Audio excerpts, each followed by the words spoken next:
Saat mendengar kata hamil sungsang, nggak jarang orang udah keburu panik duluan sebelum memahami kondisi ini sepenuhnya.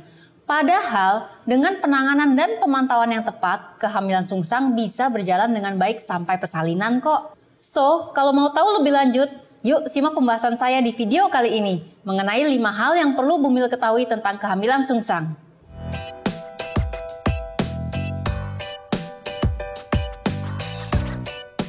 Halo, saya Dr. Santi dari Halo Dokter. Normalnya saat usia kandungan sudah memasuki minggu ke-32 hingga ke-36, posisi janin tuh sebenarnya udah siap untuk persalinan nanti, yaitu kepalanya akan berada di bagian bawah rahim, memasuki panggul bumil. Tapi pada beberapa kehamilan bisa juga loh terjadi yang namanya posisi sungsang. Kondisi hamil sungsang ini berarti posisi kepala janin nggak berada di bagian bawah rahim untuk memasuki jalan lahir. Bisa aja kepalanya masih berada di bagian atas rahim, sementara bagian bokongnya ada di bagian bawah rahim dengan kedua lutut tertekuk, atau bisa juga punggungnya yang malah berada di jalan lahir. Nah, kalau sudah kayak gini, penanganannya harus disesuaikan, nggak bisa kayak kehamilan biasa. Hingga kini, penyebab hamil sungsang ini masih belum diketahui secara pasti Bumil. Tapi ada beberapa faktor, seperti jika Bumil memiliki riwayat kehamilan sungsang sebelumnya, sedang hamil anak kembar, volume air ketuban yang terlalu banyak atau terlalu sedikit, bentuk rahim yang nggak normal, atau adanya tumor jinak di dalam rahim, diduga bisa meningkatkan risiko Bumil mengalami kondisi ini. Kalau dilihat-lihat, kondisi ini bisa aja muncul tanpa terduga ya, tapi sebenarnya dengan pemeriksaan kehamilan secara berkala ke dokter kandungan, kehamilan sungsang bisa kok dideteksi sedini mungkin. Ngomong-ngomong soal pemeriksaan kehamilan nih, kalau Bumil mau tanya-tanya langsung ke dokter soal hamil sungsang atau masalah kesehatan lainnya, cobain deh layanan telemedicine chat bersama dokter di aplikasi Halo Dokter. Bukan cuma praktis, di aplikasi ini pilihan dokternya juga banyak loh Bumil. Mulai dari dokter umum, dokter kandungan, dokter spesialis, sampai psikolog juga ada. Respon dokternya juga cepat, biasanya nggak sampai 5 menit. Pertanyaan Bumil udah dijawab oleh dokter. Penjelasan dokternya pun mudah dipahami dan tentunya akurat secara medis. Terus nih, kalau ternyata dari sesi konsultasi Bumil butuh pemeriksaan lebih lanjut, dokternya juga bisa bantu arahin Bumil untuk buat janji konsultasi di klinik maupun rumah sakit terdekat saat itu juga. Semuanya cuma lewat aplikasi Halo Dokter aja loh. Gimana? Bumil tertarik? Yuk, langsung aja download aplikasi Halo Dokter di App Store atau Google Play sekarang juga.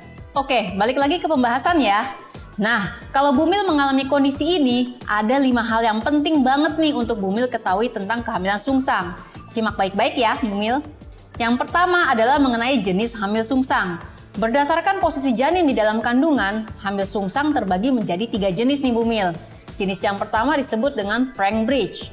Ini adalah jenis hamil sungsang ketika kedua kaki janin lurus ke atas mendekati kepala dan tubuhnya terlipat menyerupai huruf V. Sementara, kalau salah satu kaki janin bersila atau mendekati kepala dan kaki lainnya mengarah ke bawah dengan lutut tertekuk, posisi ini disebut footling bridge. Beda lagi sama jenis complete bridge. Pada jenis hamil sungsang yang satu ini, janin berada pada posisi di mana kedua lututnya benar-benar tertekuk sempurna. Nah, setelah memahami beragam jenisnya, hal kedua yang perlu Bumil ketahui adalah tanda-tanda hamil sungsang yang bisa dirasakan. Hamil sungsang umumnya memang baru terdeteksi ketika Bumil melakukan pemeriksaan rutin dengan dokter kandungan. Tapi nih, Bumil sebenarnya juga bisa loh mewaspadai apakah janin yang ada di kandungan Bumil berada dalam posisi sungsang atau enggak. Biasanya sih, kalau si kecil posisinya sungsang, Bumil mungkin akan cenderung lebih mudah merasakan sesak napas dan ketidaknyamanan karena kepala janin yang memberi dorongan atau tekanan di bagian bawah tulang rusuk Bumil, karena posisi kepala si kecil berada di atas rahim dan dekat dengan tulang rusuk. Selain itu, Bumil juga bisa loh merasakan adanya tendangan janin di area kandung kemih atau perut bawah. Nah, kalau Bumil merasakan kondisi seperti ini dalam kehamilan, nggak ada salahnya untuk coba memeriksakan kandungan ke dokter untuk memastikannya ya. Oke, lanjut ke hal ketiga ya, yaitu mengenai cara mengubah posisi janin sungsang. Seperti yang sudah saya jelaskan sebelumnya, saat usia kehamilan 32 hingga 36 minggu, posisi janin harusnya udah mulai siap memasuki posisi untuk persalinan nanti.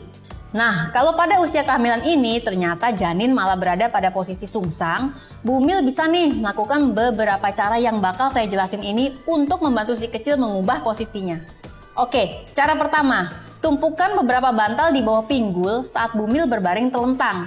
Cara ini bisa Bumil lakukan selama 10 hingga 20 menit sebanyak 3 kali sehari. Kedua, kompres perut bagian atas Bumil dengan handuk yang dibasahi air dingin dan kompres perut bagian bawah Bumil dengan handuk yang dibasahi air hangat. Cara ini diharapkan bisa membantu janin untuk berpindah posisi, karena janin umumnya cenderung lebih menyukai tempat yang hangat. Cara ketiga, alias terakhir, berikan rangsangan musik ataupun cahaya di area pinggul bawah.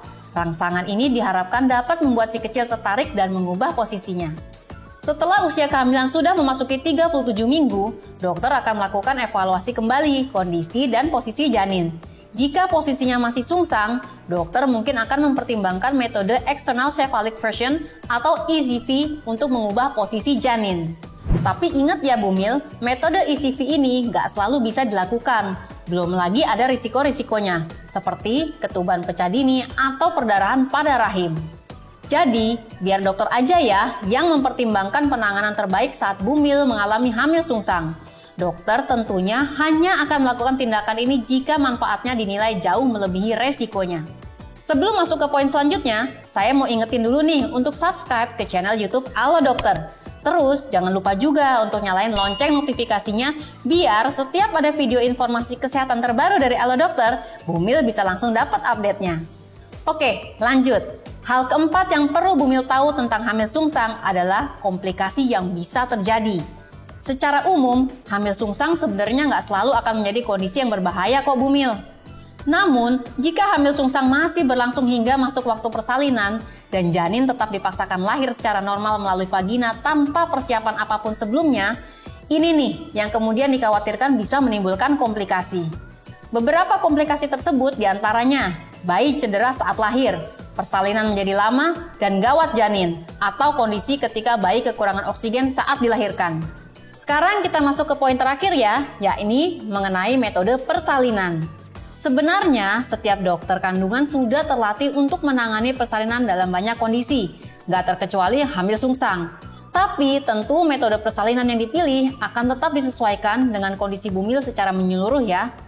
Nah, salah satu metode persalinan yang cukup sering dilakukan pada kehamilan sungsang adalah operasi sesar. Soalnya, saat mengalami hamil sungsang, apalagi jika berat janin lebih dari 3,8 kg atau justru kurang dari 2 kg, bayi diprediksi akan beresiko lahir secara prematur, posisi kaki janin berada di jalan lahir, plasenta Bumil letaknya rendah, ukuran panggul Bumil kecil, atau Bumil mengalami preeklamsia.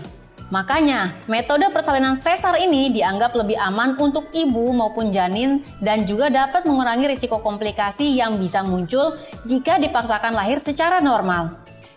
Tapi bukan berarti kalau hamil sungsang pasti persalinannya sesar ya. Pada sebagian kasus hamil sungsang, persalinan normal tetap bisa diupayakan kok. Cuma memang saat memilih metode persalinan ini, ada beberapa syarat dulu yang harus terpenuhi. Pertama, bagian tubuh janin yang paling dekat dengan jalan lahir adalah bokong. Kedua, ukuran bayi nggak terlalu besar. Ketiga, ukuran panggul Bumil nggak sempit. Lalu keempat, kondisi bayi terpantau normal dan stabil. Dan yang terakhir, yaitu kelima, proses pembukaan berjalan dengan lancar. Nah, kalau syarat-syarat tadi terpenuhi, persalinan normal bisa dicoba dan diupayakan di bawah pemantauan ketat dari dokter kandungan. Well, itulah 5 hal yang perlu Bumil ketahui tentang hamil sungsang. Jadi, kalau saat ini Bumil lagi hamil sungsang, nggak perlu panik dan khawatir berlebihan ya. Kayak yang tadi saya bilang, kehamilan sungsang umumnya bukan kondisi yang berbahaya kok. Yang penting, pastikan Bumil rutin memeriksakan kondisi kandungan ke dokter ya, biar rencana persalinan bisa direncanakan sebaik mungkin. Oke deh, kayaknya segitu dulu informasi yang bisa saya berikan kali ini. Semoga bermanfaat ya Bumil. Kalau Bumil punya topik lain yang mau dibahas di YouTube Halo Dokter, langsung saja tulis di kolom komentar ya. Terima kasih sudah menyaksikan video ini. Jangan lupa untuk like, comment, share, dan subscribe. Hidup sehat bersama Halo Dokter.